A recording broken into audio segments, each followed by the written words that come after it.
The Battle of Öland was a naval battle between an allied Danish-Dutch fleet and the Swedish Navy in the Baltic Sea, off the east coast of Öland on 1 June 1676. The battle was a part of the Scanian War fought for supremacy over the southern Baltic. Sweden was in urgent need of reinforcements for its North German possessions. Denmark sought to ferry an army to Scania in southern Sweden to open a front on Swedish soil. Just as the battle began, the Swedish flagship Kronan sank, taking with it almost the entire crew, including the admiral of the realm and commander of the Swedish Navy, Lawrence Kreutz. The Allied force under the leadership of the Dutch Admiral Cornelis Tromp took full advantage of the ensuing disorder on the Swedish side. The acting commander after Kreutz's sudden demise, Admiral Claus Møinichen, was surrounded and his flagships Verdit battered in a drawn-out artillery duel, then set ablaze by a fire ship. Møinichen drowned while escaping the burning ship, and with the loss of a second supreme commander, the rest of the Swedish fleet fled in disorder. The battle resulted in Danish naval supremacy, which was upheld throughout the war. The Danish king Christian V was able to ship troops over to the Swedish side of the Sound, and on 29 June a force of 14,500 men landed at Raa, just south of Helsingborg in southernmost Sweden. Scania became the main battleground of the war, culminating with the bloody battles of Lund, Halmstad and Landskrona. Danish and Dutch naval forces were left free to raise Öland and the Swedish east coast all the way up to Stockholm. The Swedish failure at Öland also prompted King Charles XI to order a commission to investigate the fiasco, but in the end no one was found responsible. Background: in the 1660s, Sweden reached its height as a European great power. It had recently defeated Denmark, one of its main competitors for hegemony in the Baltic, in the Torstenson War and the Dano-Swedish War. At the treaties of Bromsbro and Roskilde, Denmark was forced to cede the islands of Gotland and Ösel, all of its eastern territories on the Scandinavian peninsula, and parts of Norway. In a third war, from 1658 to 1660, King Charles X of Sweden attempted to finish off Denmark for good. The move was in part due to bold royal ambition, but also a result of Sweden's being a highly militarized society geared for almost constant warfare, a fiscal military state. Disbanding the Swedish forces meant settling outstanding pay, so there was an underlying incentive to keep hostilities alive and let soldiers live off enemy lands and plunder. In the end, the renewed attack failed with interventions by the leading naval powers of England and the Dutch Republic. Charles's plans to subdue Denmark were thwarted and Trond-Elleger and Bornholm were returned to Denmark in the Treaty of Copenhagen in 1660, while Sweden was allowed to keep the rest of its recent conquests. Charles X died in February 1660 and was succeeded by a regency council, led by the Queen Mother Hedvig Eleonora, that ruled in the name of Charles XI,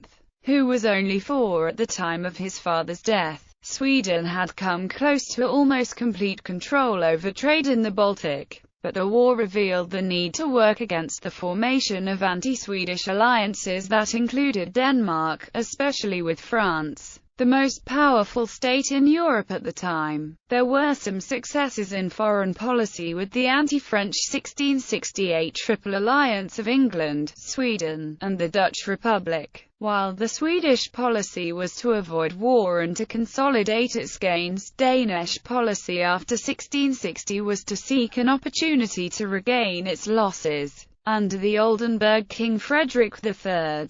The foreign policy was aimed at isolating Sweden while setting itself up in a favorable position in future wars. Denmark attempted to position itself in the alliances among the 17th-century Europe great powers. Bourbon France and the Habsburg-dominated Holy Roman Empire competed for continental domination, while the Dutch Republic and England fought several wars over naval hegemony. At the same time, Denmark sought to rid itself of the generous toll treaties it was forced to grant Dutch merchants after the Republic's assistance in the wars against Sweden. Attempts were made to ally with both England and France, but without success. In the Second Anglo-Dutch War, Denmark had to side with the Dutch at the Battle of Öland, souring its relations with England. In 1670, France allied with England against the Republic. Sweden's relations with France had improved greatly, and in 1672 it joined the Anglo-French coalition, pushing Denmark into the Dutch camp. In 1672, French King Louis XIV launched an attack on the Dutch Republic, igniting the Franco-Dutch War. The attack was opposed by the Holy Roman Empire led by Leopold I.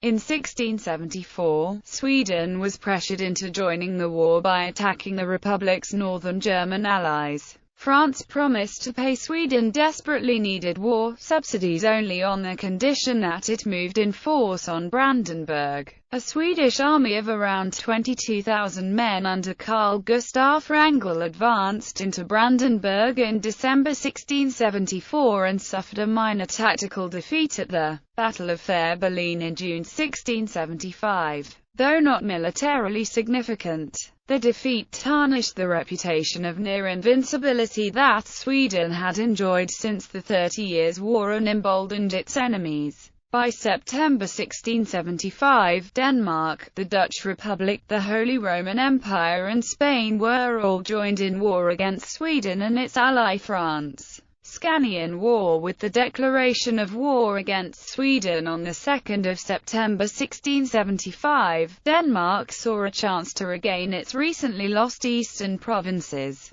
The southern Baltic became an important strategic theatre for both Denmark and Sweden. Denmark needed the sea lanes to invade Scania, and Sweden needed to reinforce Swedish Pomerania on the Baltic coast. Both stood to gain by taking control of the Baltic trade routes. As war broke out between Denmark and Sweden, a strong naval presence also became essential for Sweden to secure its interests at home and overseas. In October 1675, the Swedish fleet under Gustaf Otto Stenbock put to sea, but sailed no further than Stora Karlsö off Gotland before it had to turn back to Stockholm after less than 2 weeks. Beset by cold and stormy weather, disease, and the loss of vital equipment, Stenbock, held personally responsible for the failure by King Charles XI, was forced to pay for the campaign out of his own pocket. During the winter of 1675–76, the Swedish fleet was placed under the command of Lawrence Kreutz, who attempted to put to sea in January to February 1676, but was iced in by exceptionally cold weather. State of the fleets. The First Anglo-Dutch War saw the development of the line of battle, a tactic where ships formed a continuous line to fire broadsides at an enemy. Previously, decisive action in naval engagements had been achieved through boarding and melee, but after the middle of the 17th century, tactical doctrine focused more on disabling or sinking an opponent through superior firepower from a distance. This entailed major changes in military doctrines, shipbuilding, and professionalism in European navies from the 1650s onwards. The line of battle favored very large ships that could hold the line in the face of heavy fire, later known as ships of the line. The new tactics also depended on the ability of strong, centralized governments to maintain large, permanent fleets led by a professional officer corps. The increased power of the state at the expense of individual landowners led to the expansion of armies and navies. And in the late 1660s, Sweden embarked on an expansive shipbuilding program. In 1675, the Swedish fleet was numerically superior to its Danish counterpart, but it was older and of poorer quality than the Danish fleet, which had replaced a larger proportion of its vessels. The Swedes had problems with routine maintenance, and both rigging and sails were generally in poor condition. Swedish crews lacked the professionalism of Danish and Norwegian sailors, who commonly had valuable experience from service in the Dutch merchant navy, and the Swedish navy also lacked a corps of professional officers. The Danish had seasoned veterans like Kort Adler and Niels Duel. The Danish fleet was also reinforced with Dutch units under the command Philip van Armander and Cornelis Tromp. the latter inexperienced officer who had served under Marshal de Ruyter, famous for his skilled command in the Anglo-Dutch Wars. Prelude. A Danish fleet of 20 ships under Admiral Niels Juel put to sea in March 1676, and on the 29th of April his forces landed on Gotland, which surrendered. The Swedish fleet was ordered out on the 4th of May with 23 warships of over 50 guns. 21 of less than 50 and 16 minor supporting vessels manned by about 12,000 men, but encountered adverse winds and was delayed until the 19th of May. Juel had by then left Visby, the main port on Gotland, to join up with a smaller Danish-Dutch force at Bornholm, between the southern tip of Sweden and the northern coast of Germany. Together they intended to cruise between Scania and the island of Rügen to stop Swedish troops from landing on the island and reinforcing Swedish Pomerania. On 25-26 May the two fleets fought the indecisive battle at Bornholm. The Swedish force was superior in numbers but was unable to inflict any serious losses, and two of the fleet's fireships were captured. One by the Allies and the other by a Brandenburg squadron headed for Copenhagen. Several Swedish accounts say that Kreutz argued with his officers after Bornholm. Major Tauber of the Mars testified that after the battle, the officers had been scolded like boys, and that Kreutz, without regard for guilt or innocence, accused them almost all alike. The army captain Rosenberg told a later inquiry that Kreutz almost had a paroxysm in the night over the conduct of Johan Barr at Bornholm, and that he swore never to go to serve at sea with such rascals. Maritime archaeologist Lars Einarsson has concluded that the relationship between Kreutz and his subordinates had hit rock bottom before the battle. After the unsuccessful action, the Swedish fleet anchored off Trelleborg, where King Charles was waiting with new orders to recapture Gotland. The fleet was to refuse combat with the Allies at least until they reached the northern tip of Öland, where they could fight in friendly waters. After the Swedish fleet left Trelleborg on the 30th of May, the Allied fleet soon came in contact with it and began pursuing the Swedes. By this time the Allies had been reinforced by a small squadron and now totaled 42 vessels, with 25 large or medium ships of the line. The reinforcements also brought with them a new commander, the Dutch Admiral General Cornelis Tromp, one of the ablest naval tacticians of his time. The two fleets sailed north and on the 1st of June passed the northern tip of Öland in a strong gale. The rough winds were hard on the Swedish ships. Many lost masts and spars. The Swedes, forming a barely cohesive battle line, tried to sail ahead of Tromp's ships, hoping to get between them and the shore, thus putting themselves on the Allied fleet's windward side and gaining the tactical advantage of holding the weather gauge. The Dutch ships of the Allied fleet managed to sail closer to the wind and faster than the rest of the force, and slipped between the Swedes and the coast, snatching the weather gauge. Later that morning the two fleets closed on each other, and were soon within firing range. Battle. Around noon, as a result of poor coordination and signaling, the Swedish line unexpectedly turned toward the Allied fleet. When the flagship Kronen came about in the maneuver, it suddenly heeled over and began to take in water. According to Master Gunner Anders Gillensbach, the sails were not reefed and the ship leaned over so hard that water flooded in through the lower gun ports. As the ship was leaning over, a gust of wind pushed the ship on her side, bringing her masts and sails down in line with the surface of the sea. Shortly afterwards, the gunpowder store exploded and ripped the forward section of the starboard side apart. Kronen quickly lost buoyancy and sank, taking most of her 850-man crew with her. The sudden loss of the flagship and the fleet admiral threw the already scattered Swedish line into confusion and sapped morale. 4 ships from Kreutz's and Uggerler's squadrons immediately fled when they saw that the flagship was lost.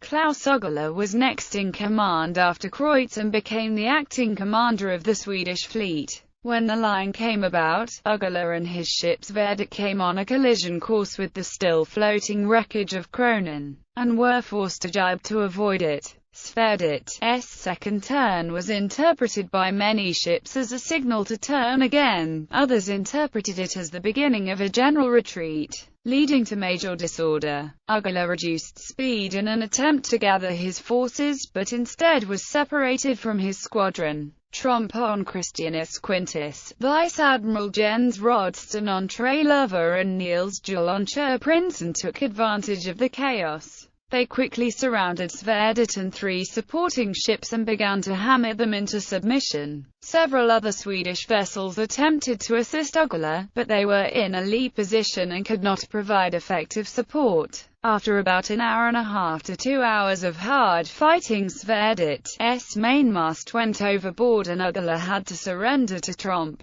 Despite this, Sverdit was ignited by accident or misunderstanding by the Dutch fireship T. Hoorn. The second largest Swedish ship after Kronen sank in the blaze and took with it 600 out of a crew of 650, including Admiral Ugala himself. Only Hieronymus escaped the assault by the Allied admirals, though badly damaged, and the others were captured by Juel Prinsen together with one of his lieutenants on Anna Sophia. By 6 o'clock in the evening the Swedes had lost 2 flagships along with 2 fleet admirals, including the Supreme Commander of the Navy. The entire force now began a disorderly retreat. The smaller ships in Horn, Ekorren, Gripen and Sjohasen were outsailed and captured, and the rest of the ships sought shelter in friendly harbours. Most set course for Dalaro, north of Stockholm, others tried for Kalmar Strait, between Öland and the Swedish mainland.